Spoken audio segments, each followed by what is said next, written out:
Hello everybody, welcome back to the Turfcast podcast YouTube channel with me, Joe Redmond. Now, I'm still not over Saturday, I'm not going to lie. All that promise, all that excitement, all for nothing. We were dog shit. Let's get it straight. I know I've done the 60-second review, but I can only fit so much in there. I mean, that's kind of the idea of it. But we were bad, weren't we? We were dreadful. And like I said before, the Newcastle games and the Leeds games for me were like, nah, I can't see he's getting out of this. But that one kindle of hope was that Watford game, and they blew it. They played so badly. They were so disjointed. I can't. That's honestly, that's as bad as Steve Cotterill days. It really, really is. It was Steve Cotterill-esque, that performance. I weren't happy with it in the slightest, as you probably know by all my tweets. I was just livid, honestly. It was so bad. And only Man United next, and then Liverpool. So, you know, out of the frying pan and into the fire and all that. But yeah, like I said, this is the pre-game show. I've just started off whinging because I'm still not over Saturday. But this is the pre-game show for the Manchester United game. So yeah, let's stop looking back. It's done. All we can do is just be negative about it because there was nothing positive to take out of it. So let's just look forward and maybe, just maybe, we might get something against Man United. I think probably a 0-0 again, knowing us, or a draw like we did at Arsenal and Chelsea. And we'll actually play all right in this game. Just the Burnley way, isn't it? But we need to start getting wins, and we're not going to beat United or Liverpool, are we? You know, I mean, there's a very slight chance if Burnley of old turns up against United that we might get something, but we're not going to get anything against Liverpool, let's be fair. But anyway, like I said, let's look ahead to this game. This is a Turfcast podcast pre-game show, and unfortunately, due to it being a quick turnaround and me working so much on Saturday and Sunday, and then again today, I've been really, really busy with home stuff, so I've just not had the chance to sit down and have a chat with the person this time like I normally do over the internet, you know, doing the face-to-face, well, not face-to-face, the cam-to-cam sort of thing. So unfortunately, this is going to be one of the ones where I send a question and they send some answers in. But this is a girl called Soph. She's from Ladies in Red. It's a brilliant Manchester United channel. I've watched it for, you know, several weeks. It's brilliant. So she really is good value. So I will recommend staying around and, of course, listening for the predictions at the end, whereas I will come back in and then give my predictions as well. But here is Sophie, and as I said, she's from Ladies in Red, Man United fan channel. I think the biggest word as a United fan is inconsistency this season. I mean, I take a big inhale and exhale then, because that's how I feel. So frustrated as a United fan. Never quite know what you're going to get from one game to the next, from one half to the next. I can't remember last time we had a consistent 90 minutes where I was happy with the performance. You look at our squad on paper, we should be doing a lot better. The results should be a lot better. The performances should be so much better. And quite simply, we haven't been at it. I think Ralph has come in, got no loyalty to these players, he's put his foot down, and we needed that, but obviously a lot of players aren't responding positively to that as well. The noise out at the club at the minute has been very negative. That hasn't helped the situation as well, but no two ways about it. Inconsistency has to be the word that sums up Manchester United this season. Like I say, as a fan, totally frustrated. We can't predict a game, we can't look forward to a game because you never quite know what you're going to get. And that's just us this season, and it's horrible. And I think if we're in any chance to get in top four, it's going to be a fight. It's going to be a fight to get top four, and I think we need to go on a run of games from now. Obviously, being out of the FA Cup as well. Hopefully, we can go on a run of games in the league, get a bit of consistency. But it's unlikely because we haven't seen that at all this season. But looking at our squad and the players that we have got, the quality that we have got, you'd think that we have enough to get top four. But it's all about the consistent performances now. We have to go on a run of games. I'm hoping Ralph can instill a bit of discipline in these players and we can get that run of results. I don't really care about the performances too much. It's all about results. It's business end of the season now.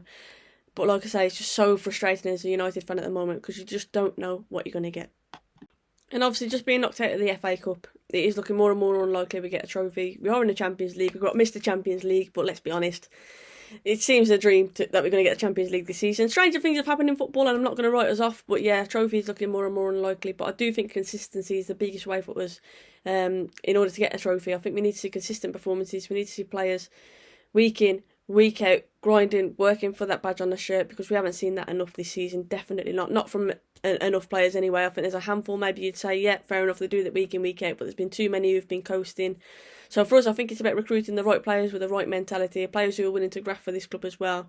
And like I say, just going on a run. And I've already mentioned it's business end of the season now, so for us, we need to really go on a run, get some wins behind us, hopefully boost a bit of confidence as well. Like I say, morale seems low, negativity from the club, obviously with the whole situation with Greenwood and whatnot as well. The vibes just aren't good at the minute, so I'm hoping that Ralph can instill a bit of positivity by ensuring that we do go on a run of some positive results. And I think that's our key to getting a trophy, a consistent run of results, boosting our confidence. We've got the quality there. It's just about making these players click, and at the moment we just haven't managed to do that. And when I say we haven't managed to do that, I'm not knocking Ralph. I think he's come in and, like I say, put his foot down. I think he had a really tough task coming in after Ollie in the man it did. And obviously he's had all the extra stuff with Greenwood going on, like I say, and all other stuff going on as well. Players saying they're not happy. There's rumours that players were moaning that they're having to train till dark and whatnot. And we've accepted mediocre performances for far too long. We've accepted players basically ruling the club for too long, and it can't be that way. We're Manchester United, we're bigger than that. And I think Ralph has come in with that mentality. A lot of rumours about him possibly staying on as manager, and to be fair, I would support that. I would support it because I think it's a long project. It's not going to happen in the space of a few months that Ralph has had, so I think it's a big job. Ideal situation for me is that he moves up, and I would love Ten Hag to come in. Do I think that's going to happen? I'll be honest, no. I think there's more chance of Pochettino coming in. Obviously, rumours are he's not going to be at PSG at the end of the season. And look, I'm the kind of person I'll back any manager. I've backed Ollie right until the end because that's just who I am. I'll back whoever's in charge because I've recognised that the players need more accountability, they need more blame. And I think a lot of people have opened their eyes to that now and they understand that actually, yeah, the players haven't been cut in it, as well as the manager. And look, I'm not saying Ollie was the answer, but I'm just saying that the players should take a lot more blame than what they have been taking. But yeah, ideally Ten Hag coming in. I think the way that obviously he's run Ajax, obviously his philosophy, bringing you through, the way that he plays football as well. He to me would just fit the bill perfectly, but I think the most likely option is Pochettino coming in and Ralph moving upstairs. I think that is what will happen, and I'll back him regardless. He's been in the Prem before, but Poch, don't get me wrong, I have my doubts. Obviously, people say bottled Champions League, but he did get Spurs that Champions League final, which was a massive achievement. PSG hasn't been doing great with his FIFA squad that he's owning at the minute. I grant that, and that's what I mean. He's got to prove to me, but I'll back anybody who's in charge. So Ten Hag ideally, but I think it'll be Pochettino now. It's no secret I hate playing Burnley. I call you Burnley quite often because we just struggle to break it down. And I'm not being disrespectful when I say Burnley. I'm just meaning to the fact that the games are always boring for us as United because we just simply struggle to break it down. And that's credit to Dyche and obviously the way that Burnley set up, we struggle to break them down. What I'd like to see in terms of the lineup, I'd like to see similar to what we played in the Cup the other day, if I'm totally honest with you. Sancho, obviously, with his hamstring, we'll see how he is. But yeah, I would love to see that. So by that, if you didn't know what the lineup was, obviously, I'd replace Henderson with De Gea in goal. Fullbacks, I'd probably go for... I think you'd probably stick with Dalot at right back, Varane and Maguire centre backs. Obviously, you're quite a physical team, so I think he'll go with that. Left back, personally, I think you might go with Luke Shaw, again for that physicality. But I wouldn't begrudge putting Telles in there. I think midfield-wise, Pogba has to start, in my opinion. I think we lack his creativity, and especially someone like Burnley who are going to sit in. I think we'll need some creativity from the midfield. I would love to see Pogba and McTominay in that midfield, with Bruno obviously just ahead of them as well, and then a front three: Ronaldo, Rashford, and Sancho, or even a Langer in there instead of Rashford. Maybe to see if he can get on the score sheet and boost his confidence as well. But it might be that Ralph feels the need to protect him a little bit at the moment. I would be happy with that lineup. To be honest, I think that we've got to be disciplined. Obviously, you're trying to hit us on the counter-attack, I'd imagine. But at the same time, we created so many chances in that first half against Middlesbrough in the Cup. And I know everyone's laughing and mocking us because we got knocked out. But realistically, if we had put our chances away in that first half, obviously missed a penalty, we had plenty of chances. It could have been 4-5-0. So I think Ralph might say to them, you know what, go out there, put your chances away. Because we looked sharp in that first, especially in the first half. I thought we looked really bright. So, yeah, I wouldn't begrudge that lineup. I think maybe the only change could be that Pogba could come out onto that left-hand side maybe. And we could have McFred in there as the midfield duo. I often say Fredache, because that's how I feel when McFred starts. But, yeah, we'll see what happens. But I think it's going to be a tight affair. I really do. I don't look forward to playing Burnley, like I say. I think it's going to be a close-scoring game. I always feel like we're going to concede, to be honest. We seem to switch off at vital moments. And on that counter-attack, we just leave too many gaps as well. So I do feel we'll concede. But I'm just hoping that we do put our chances away. We do create chances like we did in that first half against Middlesbrough. And I'm going to go for a 3-1 United win. And you see how hesitant I am to say that because, like I say, you can never predict what United are going to turn up. But I'm basing it off that first half against Middlesbrough. I thought we did more than enough, really, to be 3 or 4 goals ahead. And we didn't take our chances. So hopefully the players learn from that and they do take the chances against Burnley. But look, it's going to be a tough match. There's no easy game in the Premier League, but obviously you're fighting to stay up. You're going to be at it. It's Manchester United. So yeah, I do think we'll concede, but I'm hoping that we've just got enough quality going the other way to outscore you guys. So 3-1 is my prediction. I mentioned about the quality of our squad. Look, we have to talk about Mr. Champions League, Cristiano Ronaldo, as I've already mentioned. We are still in the Champions League, so that's a possibility. But look, Ronaldo, a lot of people are saying he's the problem. I don't believe that. Don't get me wrong, he's been frustrating at times, as has every other player. But if you look at our season and how bad we're saying it is, we're still in touching distance of top 4. And that is quite simply down to Ronaldo's goals. His goals at the start of the season were absolutely crucial for us. At the end of the day, the aim of the game is to score goals, and that's what Ronaldo brings to this team. And at the moment, we're not playing very well, but you still believe that he can drag us through. And I know I just mentioned he missed a penalty the other day and whatnot, but it happens. But with Ronaldo in the team, there's always a possibility, if he does get half a chance, especially in tight games like I predict it will be against Burnley, that he can just pinch that goal for us. So I think Ronaldo, he's not the problem. Don't get me wrong, he's not exactly been amazing, but like I say, nobody in this squad has been incredible, really, other than you probably said De Gea this season. So, look, you get goals with him. He's a quality player, and I think his presence as well. I wouldn't want to be marking him. I'm pretty sure it'll unnerve a lot of defenders.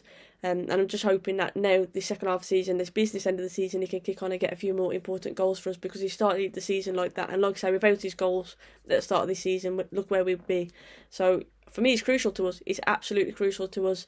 And I think it's about Ralph finding the right system. Obviously, he he's known to have pressing teams. He wants to press. So Ronaldo's not typically going to do that. So how can we best do it? And it seems that Ralph is tweaking now, and we're seeing signs of it working, where actually maybe we don't press until the ball comes into the midfield and Bruno instigates that press, for example.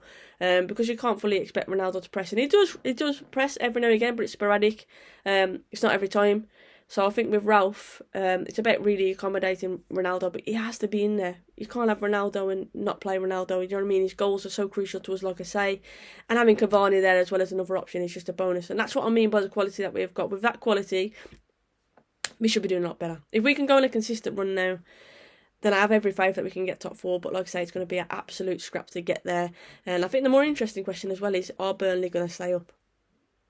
And I know I'm not saying Turf Moor and Burnley and whatnot, but I have to say a massive credit to Sean Dyche. I think he's done a great job at Burnley, with the financial situation there, with the players that he's brought in as well. And with the squad that he works with, a really small squad, but he's obviously got a very tight operation there. And like I say, I never look forward to playing against Burnley, so I think you could stay up. No two ways about it, you could stay up. But again, a bit similar to us, really. I think it's about consistency, and you need to get a run of a few big results, and maybe that could start with a win against Manchester United. Of course, I'm hoping it doesn't, but I'm just saying, if you get a win against us, then who knows what will happen after that, because that's going to be a massive confidence boost, isn't it? And I'm interested to see what happens at the bottom. So yeah, I think Burnley are in with a chance of staying up, but no two ways about it, it's going to be a massive fight to get there. Yes, like I said, big shout out and thank you there to Sophie for coming on the channel. We really do appreciate it. Like I said, it's always better to do it face to face or cam to cam, whatever, but there just wasn't time this week. Hopefully I'll have enough time on this coming week to do one with a Liverpool fan. It's my birthday on Wednesday, by the way, February the 9th, so remember that, put it in your diaries, send me a present. So I won't have a chance to do it on Wednesday. I'm not going to do a preview show on Wednesday, I'm not going to lie to you. And I'm working on Friday, so I should have a chance to do it on Thursday. I'll try and get Liverpool fan penned in, and it should be out Thursday night. But yeah, like I said, big shout out to Soph from Ladies in Red for coming on the show. We really do appreciate her time. But my prediction, I've seen nothing from Burnley to suggest we can win this match. Honestly, absolutely nothing. I'm going 2-0 Man United. I'm sorry, I know I'm all being negative at the minute on the channel, but you know, bottom of the league, 1 win all season, 1 win at home in over a year. I'd love to be positive, but I'm not just going to. Sometimes a spade needs to be called a spade. That's how I ended the 60-second review of the Watford game, and that's exactly what we are at the minute. We're shit, so I'm going to say we're shit. But yeah, for more positivity, come back for the Liverpool pre-game show. I'll also do a Man United 60-second review as well after the Man United game. Who knows? I might be feeling very, very, very positive at that point, but we shall see. But thanks for watching, and I'll see you next time.